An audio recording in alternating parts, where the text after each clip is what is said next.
SCP-1602. Object Class, Safe.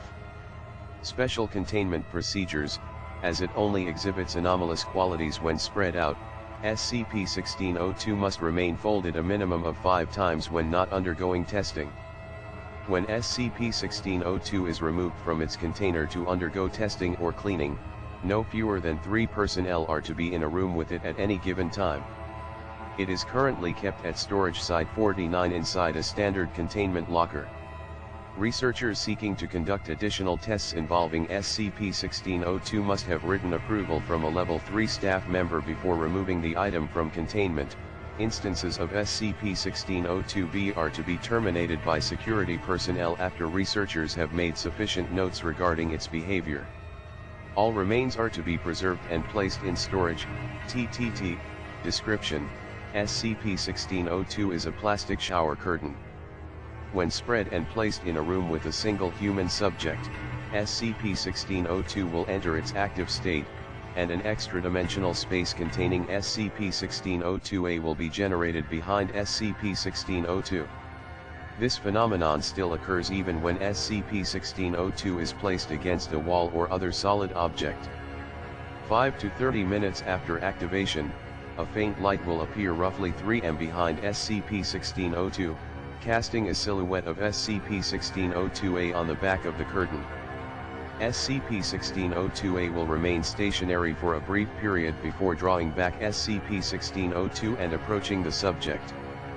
Pre-test counseling sessions conducted with D-Class subjects have shown that instances of SCP-1602-A take on forms that are representative of subjects' psychological insecurities.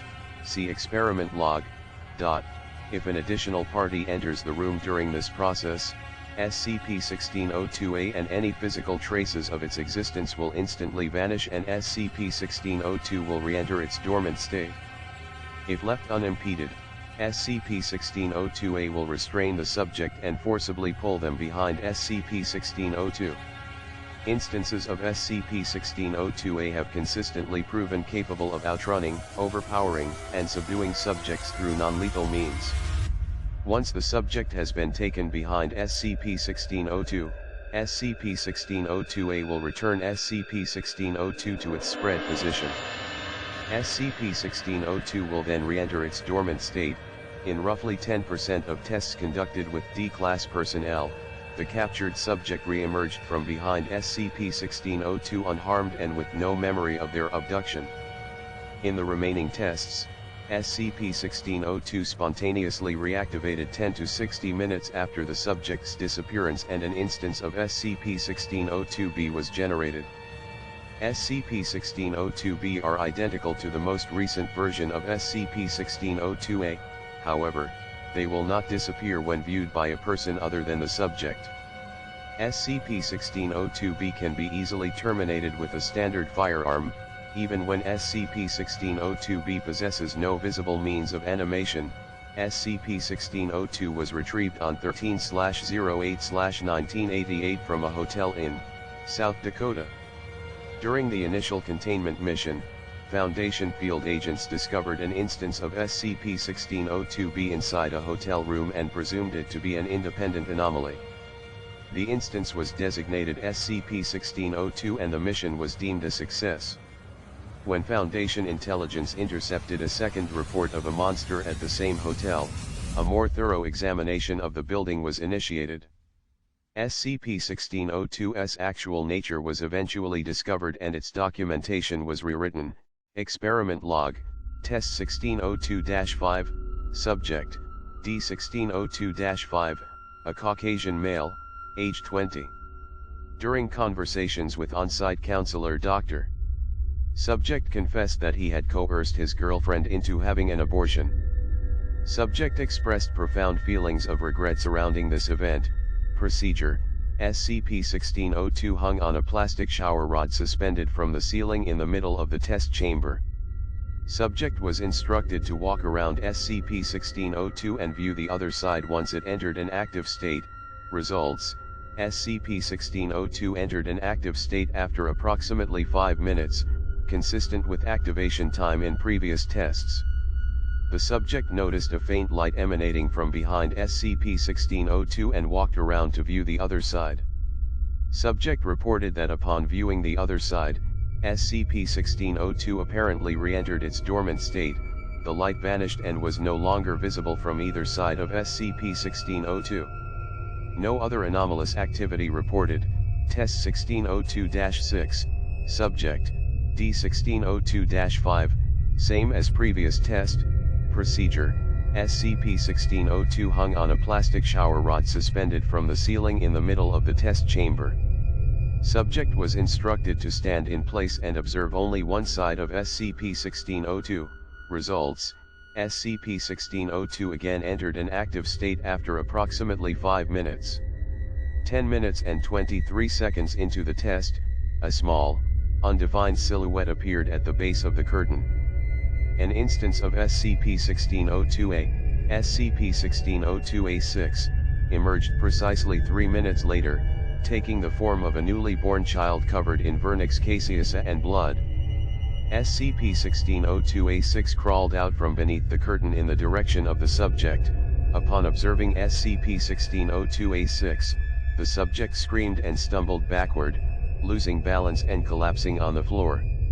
Several hundred additional instances of SCP-1602-A6 continued to emerge. Many of these were identical to the original instance, although 22% of duplicates still bore umbilical cords. Acting as a group, SCP-1602-A6 converged on the subject.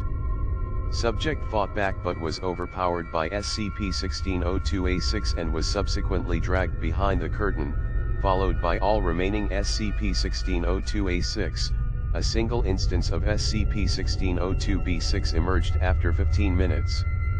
Autopsy confirmed that its anatomy was consistent with that of a typical infant, although its internal organs were found filled with live maggots. Samples of the maggots were preserved and placed in storage. Afterward, any traces of vernix caseosa and blood left on the floor by SCP-1602-A6 ceased to exist the moment research staff entered the room. Comments: the presence of multiple instances of SCP-1602-A at one time suggests that SCP-1602-A are entities generated each time SCP-1602 enters an active state, rather than a single entity that assumes different forms, as had been previously theorized. Dr. Lindquist, Test 1602-7, Subject, D1602-6, a Hispanic female, age 33. Subject had a history of bulimia and self-image disorders. Procedure, SCP-1602 placed in a spread position against the wall of the test chamber with a mild adhesive.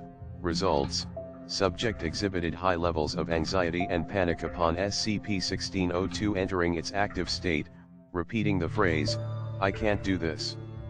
This pattern of behavior continued until SCP-1602-A7 appeared behind SCP-1602, at which point the subject began banging on the wall opposite to SCP-1602 while shouting incoherently. SCP-1602-A7 pulled back the curtain, revealing a cavity in the wall that had not previously existed.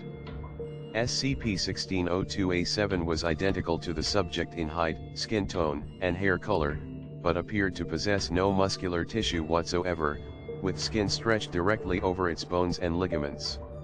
Lack of musculature notwithstanding, SCP-1602-A7 still possessed a high level of mobility and strength. Grabbing the subject by the ankles and pulling them behind the curtain, SCP-1602-B5 emerged within 5 minutes of the subject's disappearance.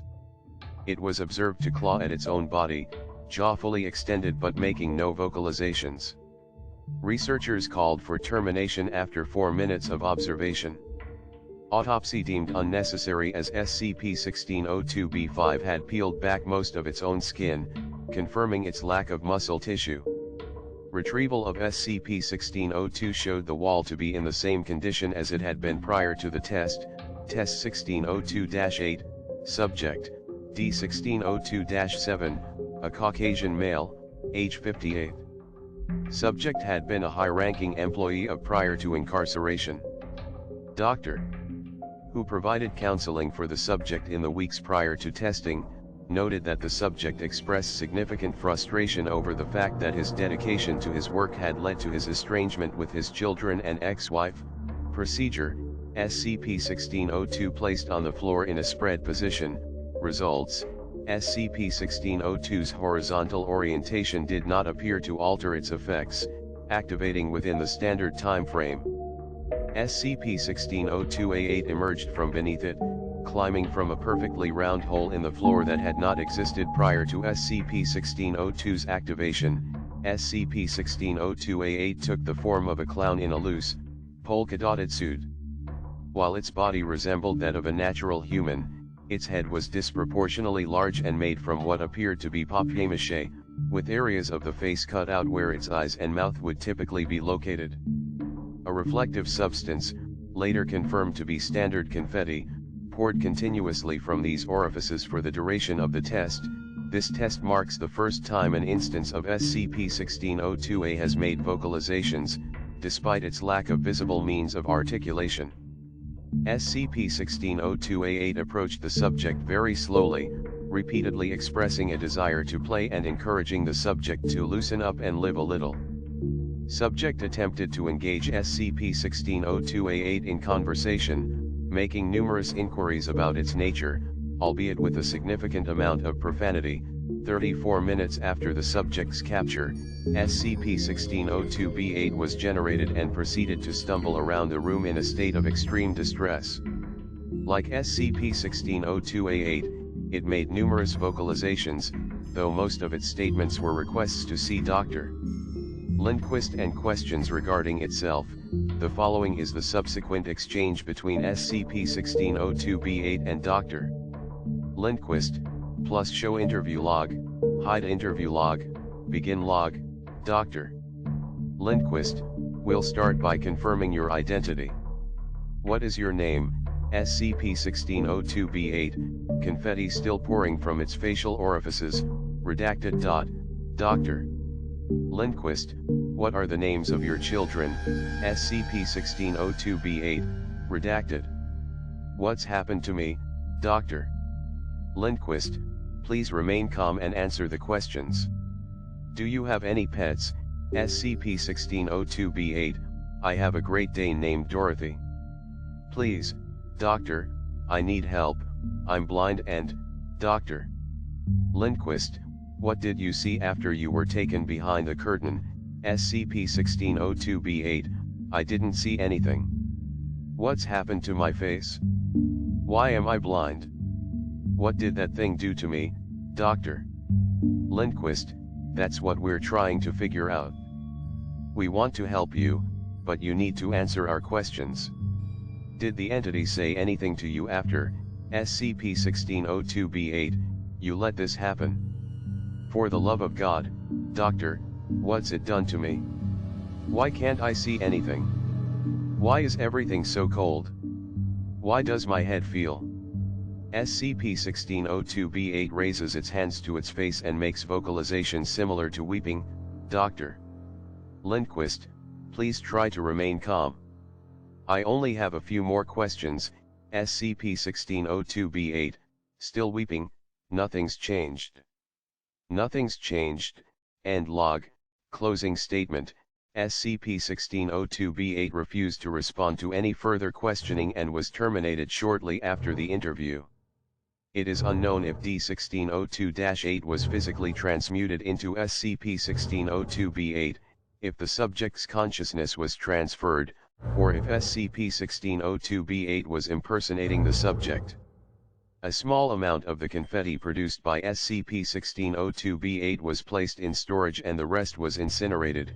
Test 1602-11, Subject, D-1602-21, an African American male, age 46. Subject was uncooperative in counseling sessions, but was found to have a history of impoverishment. Procedure: subject given a standard firearm and placed in a bulletproof testing chamber with SCP-1602. Results: SCP-1602-A took the form of an elderly, emaciated male dressed in heavily damaged winter clothing. The subject fired several rounds of ammunition which had no visible effect on SCP-1602-A. The subject was subdued and brought behind SCP-1602, as in previous tests, no activity was detected from SCP-1602 for 2 hours, after which the subject re-emerged, apparently unharmed and visibly damp. When interviewed, the subject claimed that he had simply taken a shower, describing the experience as pleasant and cleansing. Testing is ongoing.